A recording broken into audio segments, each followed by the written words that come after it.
Hello, everybody. This is Jay Del Vecchio, president and owner of WITS. I am thrilled today to have Sue presenting for us again. And of course, she's going to go into a fun topic we have never touched on in any kind of serious manner. So I think you're going to learn some great things to walk away with, to apply and to build in your own practice. Sue, it's all you. Okay, thanks, Jay. Well, welcome everybody. Thanks for tuning in today. I hope that this will be great information for you. I am a physical therapist. I'm a certified athletic trainer. I'm a certified personal trainer. I was CSCS certified at some point. And I've been a Pilates instructor and integrating Pilates into my physical therapy program for over 25 years now. I'm certified through Balanced Body for reformer. And Stott Pilates for mat Pilates. So they're a little bit different. This is my new studio. Well, fairly new. It's only a year old. I'm actually going to be adding a new reformer any day as soon as I can schedule the delivery. So it's very exciting. As you know, equipment is not cheap. So it's nice that I can make this investment in my business and for my clients. So let's jump right in, shall we? I'm going to get rid of my face here. And let's focus on Pilates-Yoga Fusion, mind-body connection. So let me make sure my slides advance here. Oops, let's see, is it? No, sorry, Jay, I'm having trouble here with the No, it's a new laptop for you. Here we go, I'll just hit the enter button. Sorry, new laptop, so got to figure out how the presentations work. So here's your learning objectives. Just basics. We're going to talk about the principles of Pilates and really talk about the core. What the heck is that? We talk about core, but core is not glorified abs. It's a lot more involved than that. And we're going to talk about posture because really Pilates is about postural strengthening and lengthening. And I'll talk to you a little bit about Joseph Pilates, and we'll talk about some Pilates-based exercises. I'm going to show you a couple different variations, and I'm going to change your mind about the boring plank because I hate planks. I think they're boring and non-functional. So hopefully you will feel the same if after this presentation, if you don't already. So if you haven't heard of Joseph Pilates, he was a German citizen. He was very sick as a child, and so he was determined to be healthy and fit. So he got into all kinds of sports, weight training, self-defense. And right before World War I, he was in England teaching self-defense classes. But because the war started while he was there, he, along with other German citizens, were interned and basically kept in England until the end of the war. So he had to figure out how to progress his fitness program and later started helping injured soldiers. So he was one of the first rehab people. Integrating his method that he developed. And he had to use equipment that was available to him. They didn't have big fancy gyms back then. So he used things like bed springs and chairs, which evolved into the modern equipment. So as you might have noticed in my studio, let me see if I can get back to my webcam here. So if you'll see this equipment right down here, that is a Pilates chair. And this device has pedals that you can stand on or sit on. And I usually sit on it and do different things. You can lie over it and do things with your shoulders. You can even lie side lying on it and do some of those star and side plank things, which is very challenging because it's about 18 inches wide. So not a lot of surface area to work with, but very challenging device if you've never tried it. So and of course the reformers, which you'll see a lot of later. And so in 1926, after the war, he and his wife moved to New York City, set up a fitness studio next to the New York City Ballet, and he became a smashing success with the ballet dancers because they found his method was really helpful in preventing and treating a lot of their injuries. They have a lot of overuse injuries, as you can imagine. Unlike many of us, of course, we're all perfect, right? Now, let's see. Let me get out of me and go back here. So There's my studio. So you'll notice on the wall is the Pilates springboard, that wood thing on the wall with straps. So imagine that as your standing pulley or your free motion equipment. You also have the reformers here, which have the foot bars, and we have some various accessories to use with the reformers. So the Pilates principles, Joseph Pilates talked about these principles. The main thing is concentration. So with personal training, we're definitely focused on isolating muscles and, precision of movement, making sure people do it properly so they don't get hurt. But with Pilates, the difference is we're doing a lot of similar exercises, but we're really focused on the core instead of increasing weights and reps and sets. We're really focused on actually using less resistance, higher reps, but slowing the movement down and really getting that mind-body connection. Really teaching our clients how to control the movement and maintain that fluidity, so that they can really create that core strength, which he called the powerhouse or your center. So we're going to refer back to those principles later. And of course, you're probably aware of the core muscles. You might have heard some of these. I like to break them down into the deep local stabilizers versus the global stabilizers. So your deep local stabilizers, you might have heard of your transverse abdominis. This is that muscle that lays in your lower abdomen and wraps all the way around, integrates into your thoracolumbar fascia. The multifidus is a very important muscle deep in your spine, which actually connects individual lumbar segments to each other. So it's a very important stabilizer. And of course, the rotatorus, which is deep with that multifidus muscle and helps control rotation. Then the global stabilizers, these muscles work quite differently. They work more eccentrically. So your internal and external oblique, I tell my clients, these are your anti-twisty muscles. So you want these muscles firing. The internal oblique on one side fires with the external oblique on the other side. So you don't flop around like a wet noodle when you're walking.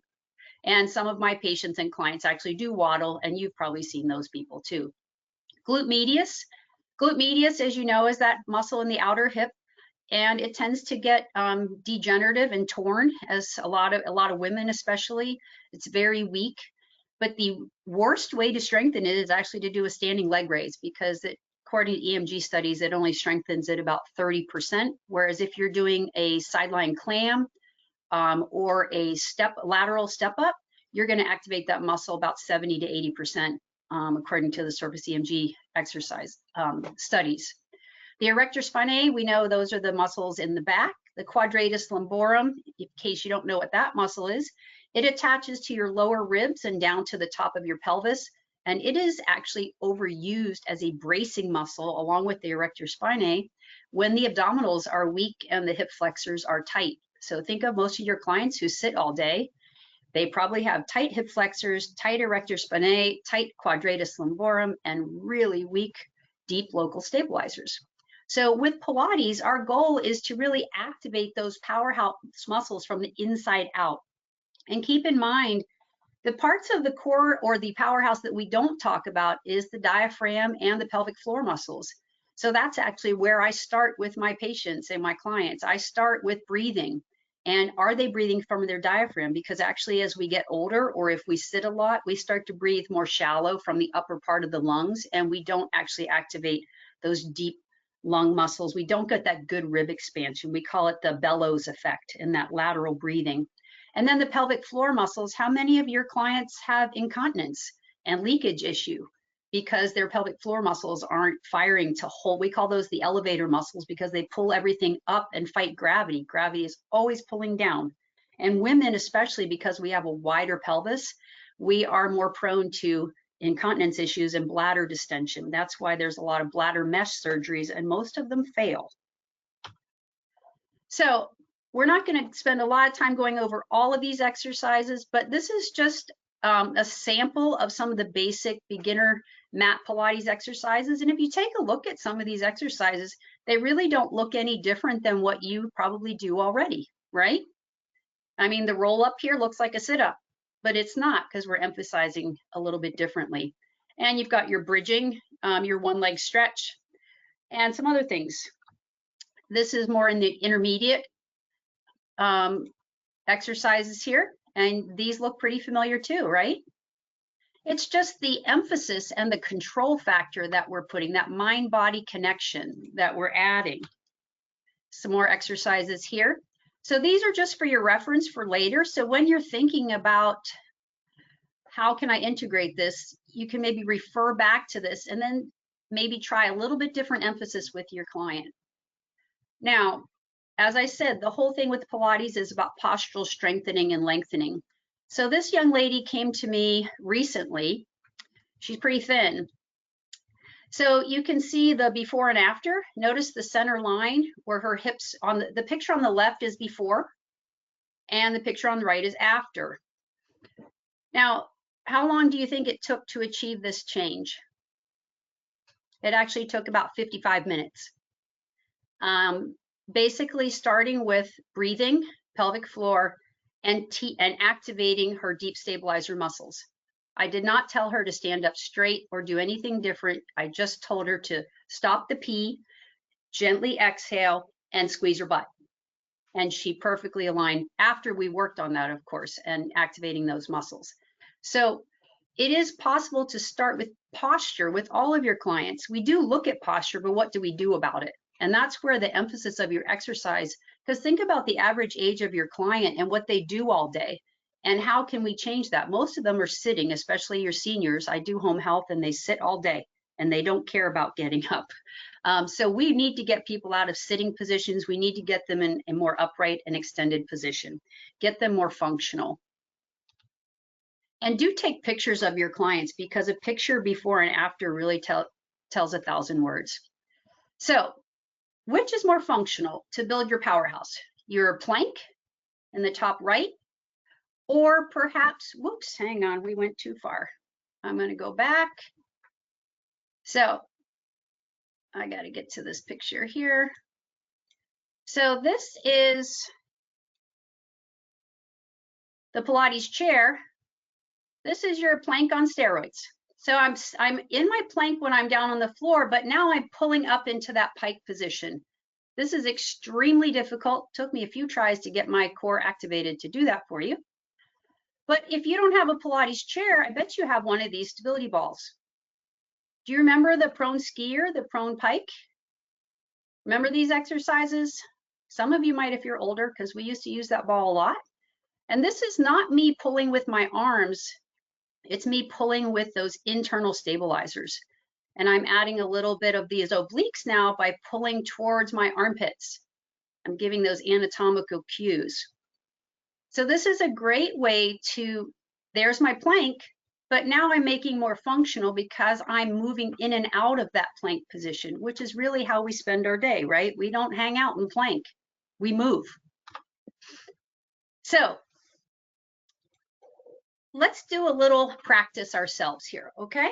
So if you're able to, go ahead and lie on the floor or on a mat or something, or try to do this in your chair if you've got room, but it's a little more challenging if you're lying down.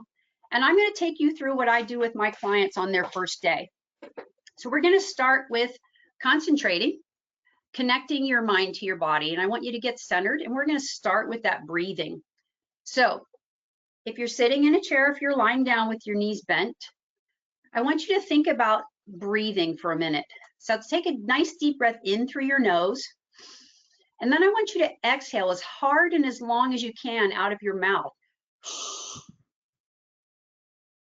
Now, hold your fingers up by your mouth like you're holding a balloon. And then put your other hand on your belly just below your ribs. That's where your diaphragm hangs out. The diaphragm actually pulls the rib cage downward when we exhale and helps add to that intra-abdominal pressure that we want from those deep stabilizers. And that's what gives us that stability, that core activation. So fingers up by your mouth like you're blowing up a balloon. And I want you to try to exhale out of your mouth for 8 seconds and feel how the rib cage starts to pull down. And if yours doesn't pull down, you're probably not using your diaphragm very often. So let's try it. So you're going to inhale through the nose, exhale out of your mouth for 8 seconds. You ready? Inhale. Exhale, blow out. 8, 7, 6, 5, 4. Keep breathing. 3, 2, 1, and release. How'd you do? Did your rib cage come down? Let's try it one more time. Ready? Inhale. Exhale for 8, 7. Really push the air out. 5, 4, 3. Push the air. 2, 1, and breathe. Relax. How'd you do? Did you feel your rib cage come down? So when you have clients that have that arch spine, that sway back, their ribs are what we call flaring and they're sticking out. So the first thing you must start with is breathing to get those ribs back down. Otherwise, you're not going to really be able to activate their core and create that intra-abdominal pressure. Now let's go to the pelvic floor. So I want you to go ahead and as you're sitting there or lying there, I want you to think about if you were peeing and you suddenly had to stop peeing. Now, did you feel those internal muscles pull in? You didn't have to suck your breath in, right? It just pulled up and in. And those are those elevator muscles that pulled up from the bottom to support that bladder and not let any leakage. And that's that normal muscle. Now, we don't really want people to practice stopping the pee for real because that can really mess up your micturition and your bladder function, the nerve control of that bladder. But it's a great way to practice. And being a pelvic floor or pelvic health therapist, I actually do bladder exercises with my patients, teaching them to contract and relax those pelvic floor muscles. So let's try it. I want you to stop the pee and release it. Stop the pee and release it. Stop the pee and release it. Now I want you to do it fast. Stop it, stop it, stop it, stop it, contract, contract, contract, and relax. It's kind of hard when you're not used to connecting your mind to your body because these are things that should happen automatically. But with your clients with incontinence, it doesn't. And if we're in the business of strengthening muscles, we really should be focusing on all of the muscles, don't you think? So let's go ahead and start with some basics. So now you've got your diaphragm firing, you've got your pelvic floor firing. I'm going to tell you my little football player joke that I tell all of my patients, and you might think it's silly, but it's kind of fun. So why do quarterbacks have such great abs? Because they're always saying, hut, hut, hut, Omaha. Did you get it? Because when you exhale, your abs contract, right? So that's why we use exhalation to activate those core muscles. So I'm going to go ahead and play this video. I want you to get in this position that you see in the video. You ready? We're going to start with a roll back or roll up, however you want to call it. You can hold on to the back of your thighs, but we're just going to engage, go into our little rounded spine position.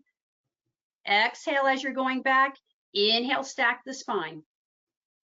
So this is the Pilates version of a crunch, but we're doing it eccentrically. Now we're going to go to the one-legged stretch. And that other leg is at an angle where I can safely keep my back flat or at least engaged. It doesn't have to be mashing down. Then we switch to a straight leg. And then we're going to switch to the bicycle, adding that rotation, right?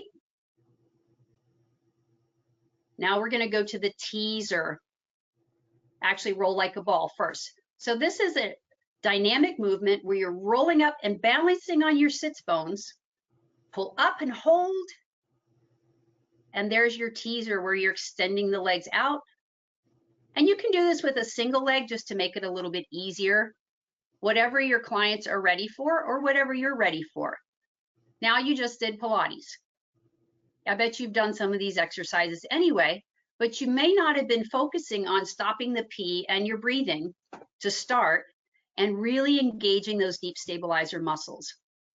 So maybe what you're guessing now is, well, I don't need to study Pilates. I'm already doing it. Well, remember those Pilates principles. So here's me on the Pilates reformer. Notice the straps. There's tension on those straps. There's springs that provide resistance. So leg pull down, leg circles. And the nice thing about this is each leg has to do its own job. You can't cheat, basically. And if someone has a weak leg, I will actually have them just work one leg, and maybe I'll cross the strap if that glute medius is weak. Now, does that look like a leg press? Except I'm doing a frog, like a breaststroke kick in a turned out position. So a lot of people have tight hips and they never move out of sagittal plane. But isn't this a nice way? How can you do this without a reformer? Well, these are called core first straps, which just have really nice loops for the feet or the hands. They're padded. I have them hooked onto the wall. And I'm using the ball with my client because she has some back issues and she's very weak in her core. So the ball helps support the weight of her legs, but she's still getting the resistance of the strap pushing away. Now, this looks like a leg press machine, right? But the difference here is with the legs on the ball, it's an unlevel surface. So now she can't just control pushing out. She has to control the ball rolling side to side. And again, each leg is doing its own job. So if they have a weak side, the ball will actually roll to that stronger side because it's doing all the work. So now I can see and they can feel if they're not balanced and symmetrical, and we can really focus and work on that weaker side. And you can have them do just one leg at a time with this as well, which is right here. So she's doing that same leg raise, but she's just doing one leg at a time. Now, is it the leg that she's lifting that's doing the work? Or is it the leg that's on the ball? Or is it both? Because keep in mind that leg that's on the ball has to push down and stabilize through the glutes while that other leg is lifting. Isn't that walking? One leg's on the ground while one lifts up. Pretty functional, huh? And the whole time she's really cued into her core stabilizers to make sure that, notice how her right leg just went a little crazy there. And she's like, oh my gosh, I can't believe I can't do this. That's the comment I get from pretty much all of my patients because they don't realize that they're that weak. But if you just did this on a leg press machine, you wouldn't feel all of this because it's a level surface. So I've taken this out on the road, those straps. So if you're doing a group class, and again, these are called Core First Pilates systems. So the system comes with different resistance straps. I usually use medium or heavy, and I'll just have one person hold the strap, or that strap is hooked onto the fence, and the other person will be doing the work. So we're doing those same leg exercises that we just did. Now this one here, I can't play the videos for some reason. I apologize for that, but you've kind of seen what they are. But just to give you some ideas how to integrate this into maybe a group class or a group session. Now, how about bridging? So bridging on the reformer, it's actually pretty challenging to not push the carriage away as you're lifting. But now I can add that push and pull. And this is a great way to teach your clients the difference between their hamstrings and their glutes. How many of your clients have hamstring cramping when they're trying to do bridging? That's because their glutes actually aren't firing. They're overutilizing their hamstring, in particular their biceps femoris. Now over here, we're doing that same bridging exercise, but we're using a foam roller, and she's having to keep that foam roller pulled in. But now she's going to lift up and roll that foam roller. So she's getting that same effect of glutes versus hamstrings and quads, right? And that's a great way. Now you have to wait till they can do it without getting their hamstrings to cramp, but it's a really nice way to add dimension to your bridging, right? Arms and straps. So this is another exercise that we do on the reformer. So you can see me on the right. The legs are in what we call tabletop position. The core muscles are engaged. And now I'm doing the pull down, and I've added leg extensions, which adds a little more depth and dimension. It's a little harder because we're lengthening that lever. So the further the feet are away from your center, the more you have to have strength in your core. If someone's really not that strong and they can't hold their legs up, and you notice their back lifting off the ground, then stop and let's modify it. Let's add that ball. So now here's my client here doing the supine arm ball. She can't hold her legs in tabletop, again, because she's got some issues with her lumbar spine and she's just too weak. So rather than me holding her legs up, let's put them on the ball and let's have her use those straps. But as she pulls down, is this an arm exercise or an ab exercise? They're going to feel it in their abs, right? Because that's where the direction is going. It's a flexion-based exercise. And she can still add that movement of the ball, so she's getting that same effect. And as she gets longer, you can see her abs physically pull in, right? Watch her abs, squeezing. So we're getting that really good central powerhouse activation. And you can add a head lift, but I usually don't do that because most of my clients can't tolerate lifting their head. They have neck issues, including myself. Now, Pilates is really about changing position to add the challenge, because every time you change position in relation to gravity, your brain has to use a different motor control pattern. So if all you're ever doing is sitting and standing exercises, you're really missing a lot of activity that your brain could be getting. So working in prone, so now I'm doing a tricep extension, but I'm having to hold my body in neutral. Glutes are active, abs are active, but I'm really working lower triceps. Now on the other side, I'm doing that roll back that we did without equipment, but now I'm pulling against the straps. And then you can also stay back in that roll back position and do those bicep curls. So now I'm continuously activating abdominals, but notice the movement of the machine. Guess what that does to my balance and coordination? I'm constantly, here I'm adding rotation to get those obliques to fire. So you're sinking back, rotating around that central axis. Exhale, inhale, exhale, inhale back up. Exhale back, inhale, exhale, back up. So you could easily do that on a Bosu, perhaps, with straps, right? Or even without any resistance, just have them hold a dowel or a bar. And how about this, the prone over the box? Maybe you don't have prone over a box, but I bet you have prone over a ball.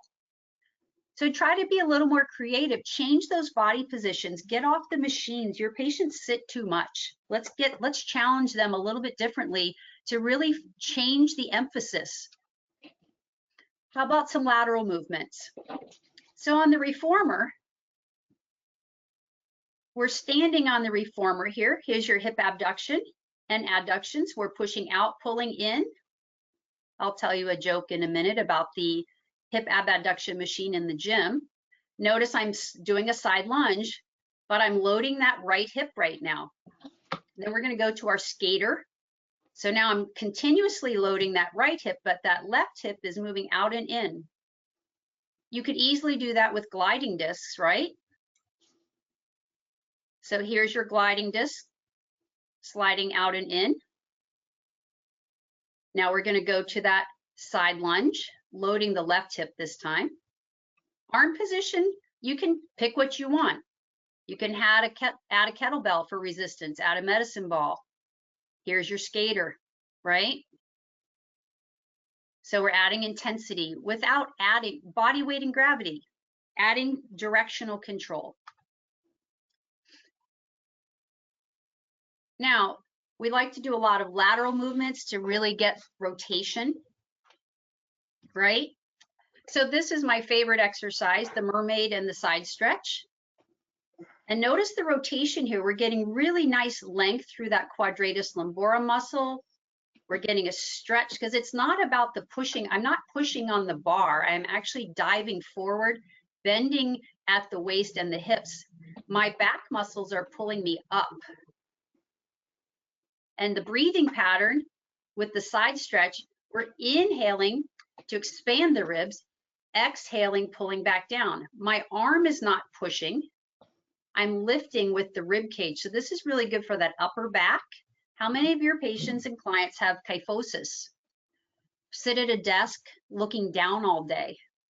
So this is a really nice way to open up that thoracic spine to really gain mobility.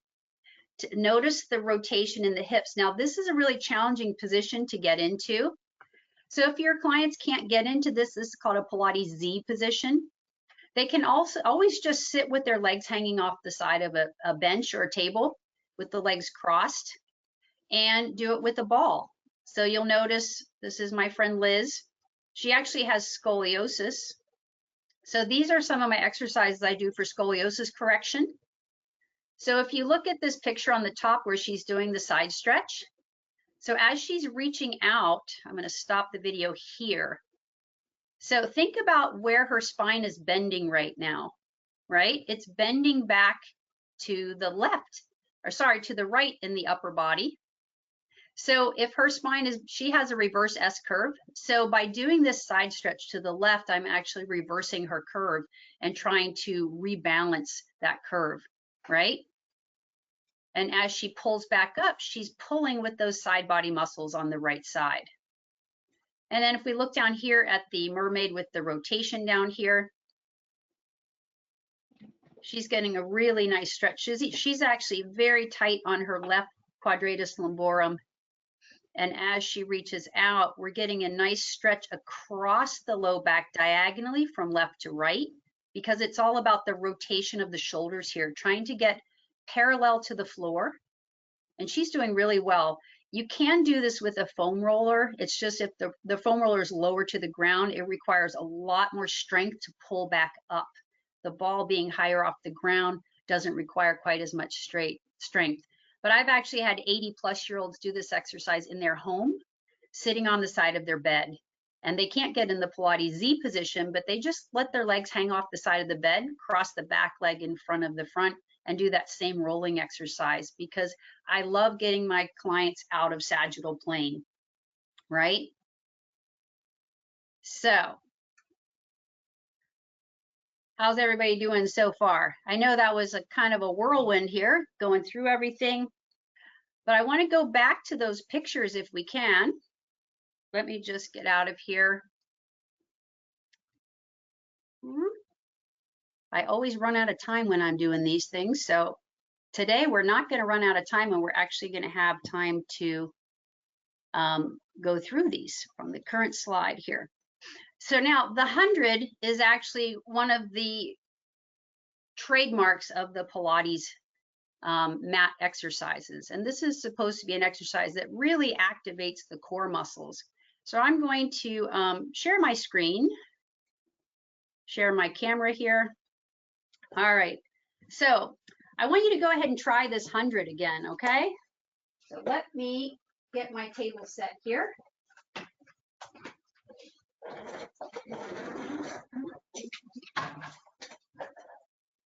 I got one of these fancy tables on wheels. All right, so you can lie on the floor. Whoop, there we go. All right, you ready? So your Pilates 100 is basically, we're going to start with that roll back. Come all the way down. You're going to lift your legs into tabletop, like so. Now, the 100 can be done with the head down and the shoulders down, and we're activating those core muscles. Stop the P, exhale, pull those ribs down, and pulse the arms 100 times. I know that's a lot, isn't it? Now imagine if you lift your shoulder blades and your chin and do that same 100 movement. Now, what if we extend the legs and do that same 100 movement 100 times? I know it's really hard. I'm getting tired already. But we pulse it in sets of 10. So it's 1, 2, 3, 4, 5, 6, 7, 8, 9, 10, and 2, 2, 3, 4, 5, 6, 7, 8, 9, 10, and 3. And you keep going 10 times. So there's a researcher in Canada called Stuart McGill, and I'm a spine specialist for physical therapy. And Stu McGill said crunches are bad. And of course we know that because there's a lot of compression on the spine. Let me grab my spine and I'll show you what happens when you do crunches.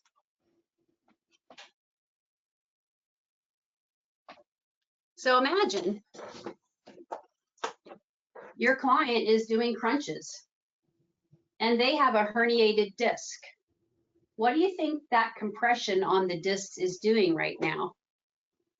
It's not a good thing, because here's a herniated disc. See that red thing right there? Herniated discs tend to pop out somewhere in through here. So if you flex that spine and push that disc forward, it tends to push it out more. So we really want to avoid that. Think about someone who has a lot of kyphosis and osteoporosis. Do we want to do a lot of compression in those vertebral bodies and cause microfractures or compression fractures in their spine, right? So if we can keep that spine fairly neutral while we're doing our Pilates 100, right? Then we can avoid a lot of that compression force on the spine and do a lot safer exercise with our clients. Does that make sense? This spine is very old and I just lost a screw off of it. Oops. It's already been repaired one time and I have no idea. Oh, there it goes. Hang on one second. I got to put them back together here. How many of you have more exercises and exercise equipment in your home than most other people do? I didn't realize I have to buy a lot for my studio here because I had so much in my garage. My husband was happy to get rid of it. All right. So that's the Pilates 100. I'm going to stop sharing my camera here. So you can imagine the emphasis on the core here, the activation. But if you didn't teach them how to activate that core first, what do you think they'd be doing to compensate? They'd be arching their back. They'd be doing all kinds of crazy things. And they don't have to lift their head. Notice the picture here. This is the beginner version of it. And then if we advance forward in the slides, here's the 100 full version. Notice the head and neck lifted, the legs are extended. And that's the most difficult part. Now, me personally, and here's the crab. It's just a different version of rolling like a ball. The seal is actually kind of fun because you clap your feet together like a seal. I personally like the saw, and I'm going to share my screen with you again. So I usually use the saw for a lot of my back patients who have a lot of tightness in their hamstrings. Who here is a big fan of hamstring stretching? In case you haven't read a lot of research lately, the research says that do we really need to stretch the hamstrings? Why are the hamstrings tight? And a lot of times the hamstrings are tight because of posture. If you think about your posture for a minute, I'm going to back this camera up. Excuse me for showing you my butt. But if you think about posture, so if your clients are in this sway back position, now they've got tight hip flexors, their back is super tight, but what's happening to their hamstrings? They're being pulled up and super tight. And the hamstrings, the knees are flexed, which you can't see my knees right now. But you can imagine if they walk around like this all day, right? How tight are those hamstrings going to get because the knees never extend? How many of you have had people who can't stand up straight because their hip flexors are too tight, their hamstrings are too tight, and they're so rounded over? I have them all the time. So we have to balance between that. So I like doing the Pilates saw, and I do it with a lot of my older patients in their home. I give this to all of my back patients. So while you're sitting there, and you can do this in your chair too, but it's helpful if you're in a place where you can move a little bit more. So I want you to sit with your arms out to the side. You're going to extend your left leg out. You're going to rotate your body, and you're going to reach toward your little toe like you're going to saw off that little toe. Then you're going to sit back up, turn, straighten the right leg, and try to saw off that right toe. Notice my other hand's way back here. Stick that chest out. Now, my patients don't stick their chest out. They're a little rounded. Now, the actual way to do the saw is in that straddle position, right? Where we're rotating. But how many people can actually sit like this and have that kind of flexibility? Not a lot. So modify and just do one leg at a time. So now we're getting more of a dynamic hamstring stretch, right? And we're teaching them to keep that back flat. I just tell them stick your chest out, stick your butt out, right? So try to use that with some of your clients, and doing it on an elevated search table like this, or on their bed at home. I tell them to do it in the morning when they first wake up, and that way they start their day with a little bit more mobility than they normally would have. So, and if we scroll down here, you can see some other, here's your shoulder bridge. So this is, I call this level 2 bridging. Now, keep in mind this jackknife exercise. I don't do that with a lot of my clients because, again, It's a lot of stress on the neck, and I don't like to risk injury to the neck. But you'll see this side bending versions, your side plank versions. You already do a lot of these exercises. Now I want to show you a version of that side exercise on the Pilates chair. Hopefully I won't kill myself showing you this, but I do want to expose you to some of this equipment and maybe encourage you to check out a Pilates class sometime. It can be a lot of fun. And those of you men out there who think that Pilates is girl stuff, I challenge you to take a class and survive. You will thank me for it. So, just going to move this table out of the way here.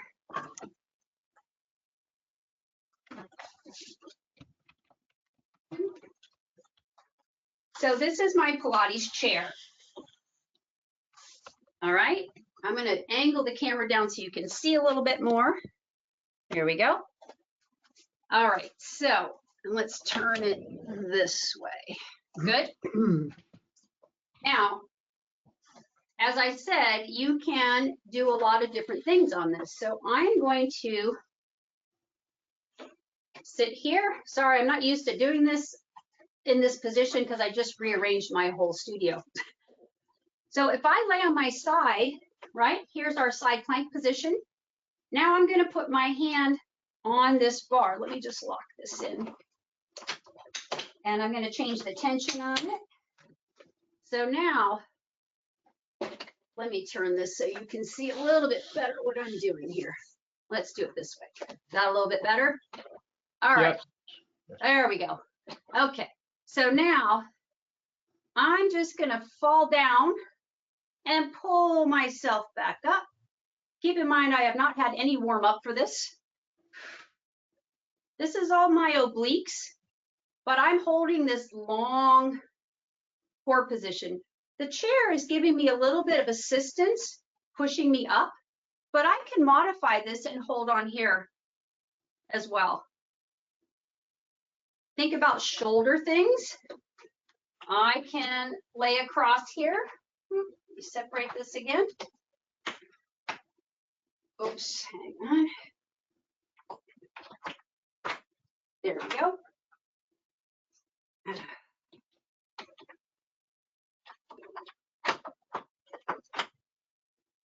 And I can just do one arm at a time. Sorry, it's not separating here.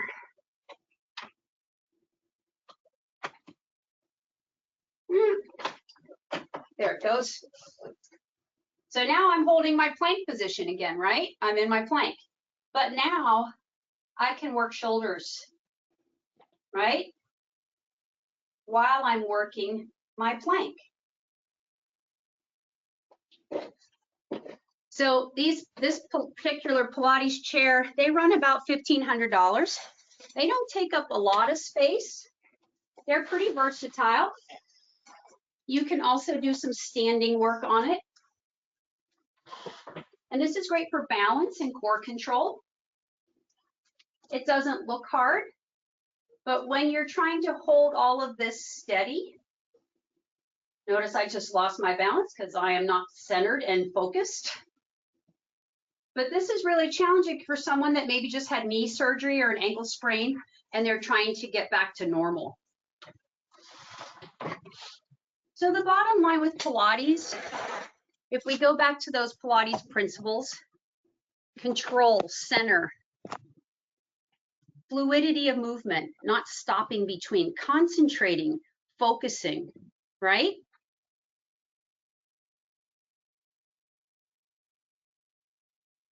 And let's see, let's go here.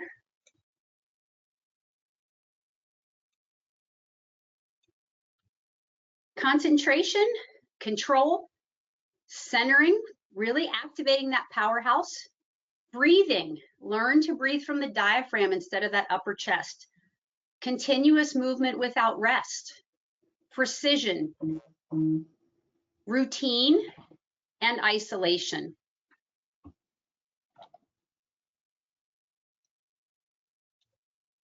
So I have here my website, my email address. You can contact me either way.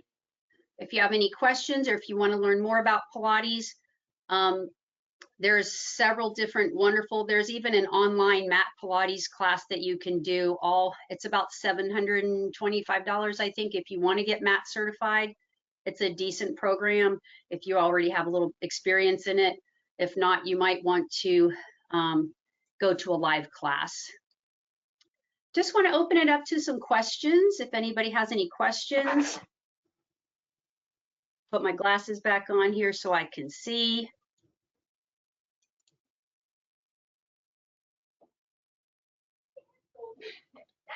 Anybody have any questions or comments? Some experiences they want to share?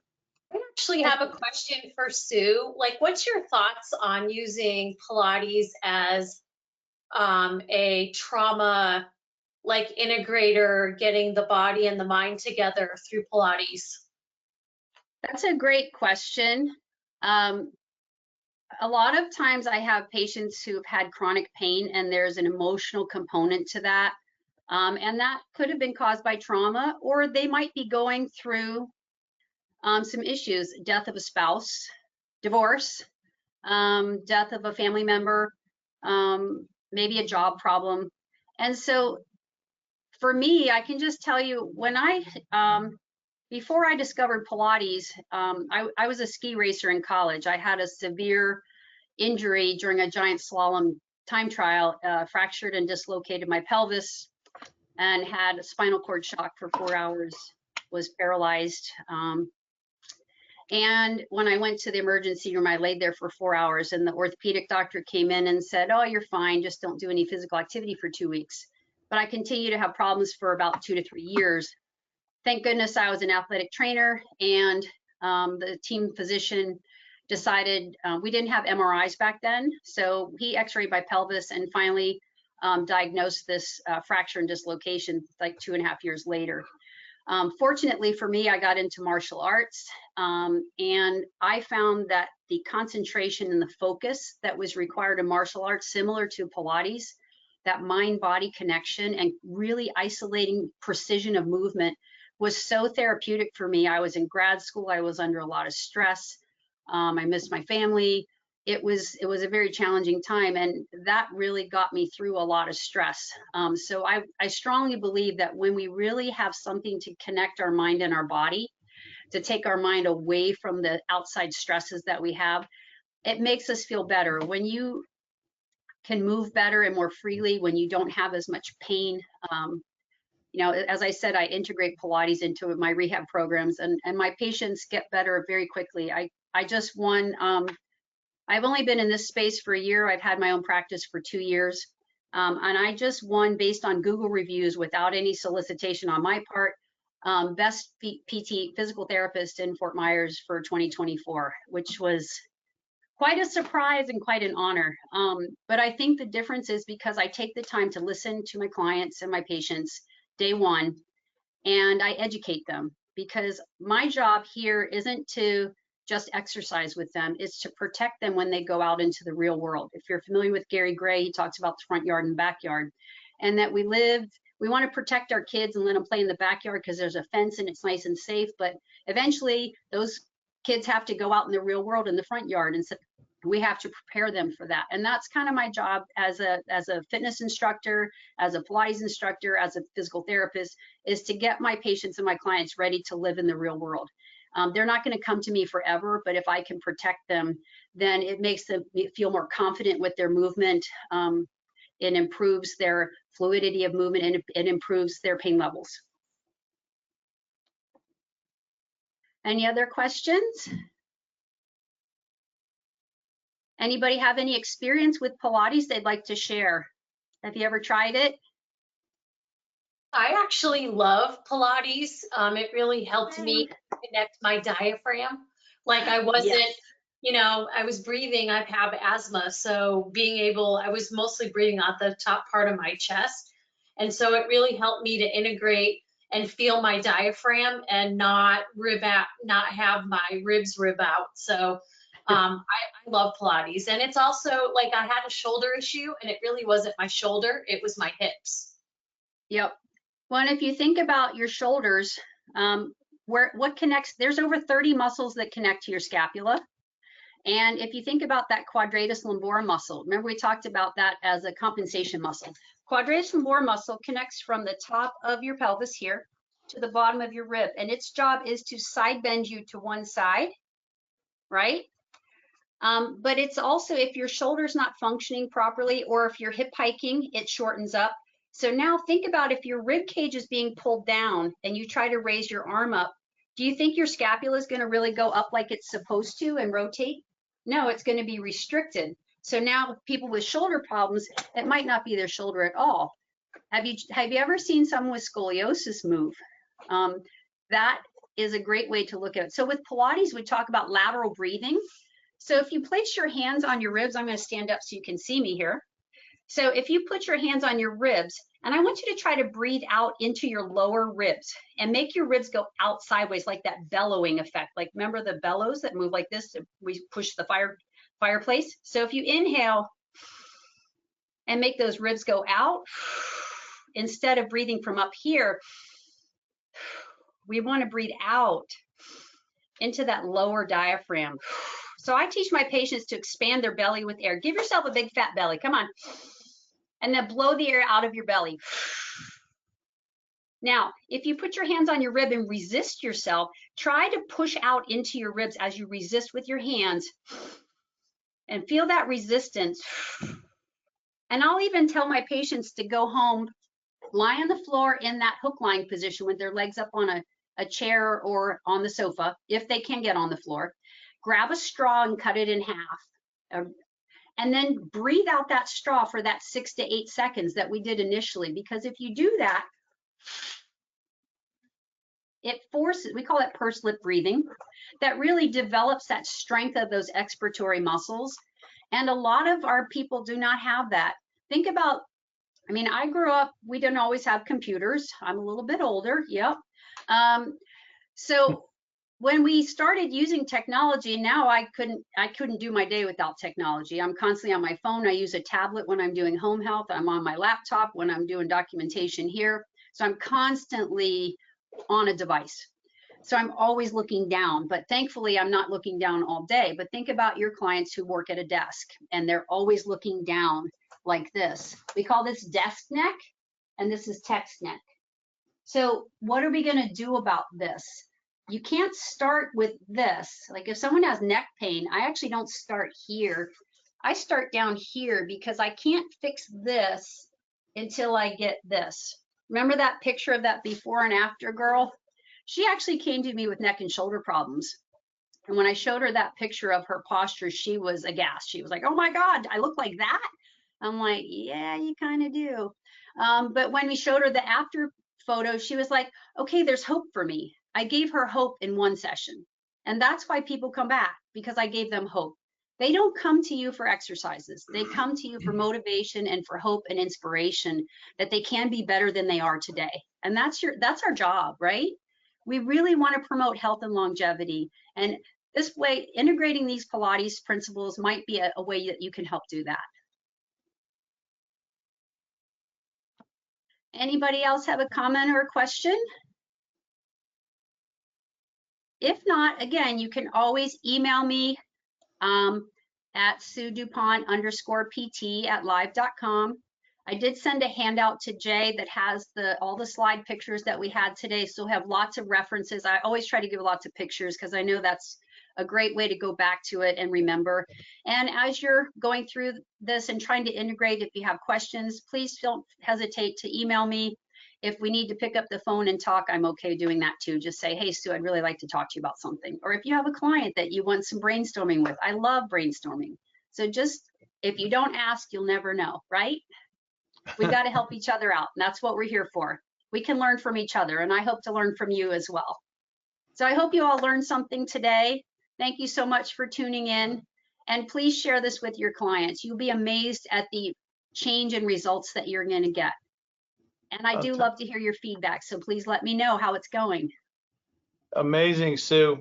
Amazing. You really kicked in some high level stuff that makes people think, and it helps us process going forward as to how we can be better with our clients. I know there's a lot of light bulbs going off as to how it can be applied with some of the clients we all have. So, and Well, just remember, planks are only one exercise, and most of my people can't do a plank. So yeah, what can you do instead? And honestly, everything I showed you is way more effective, and you're going to feel it right away. So don't be afraid to try it and break out of that norm. Try something different. yeah, I love the functionality of it. That's beautiful. Thanks, Sue, and let everybody know you'll get your recording in a day, and of course, the quiz will be with it there that applies, and of course, with the new format, you have 30 days to get it back in, so you can get your CEC credit. We have a bunch of people chiming in here. This was excellent. Thank you, Sue, for a great presentation, Thank you. for all that you do. That's very true, and thank you, Sue. You're amazing. Everybody have a great evening. Go have some fun with some clients and make their day. Thank you. Thank you. All right. Bye-bye. Bye.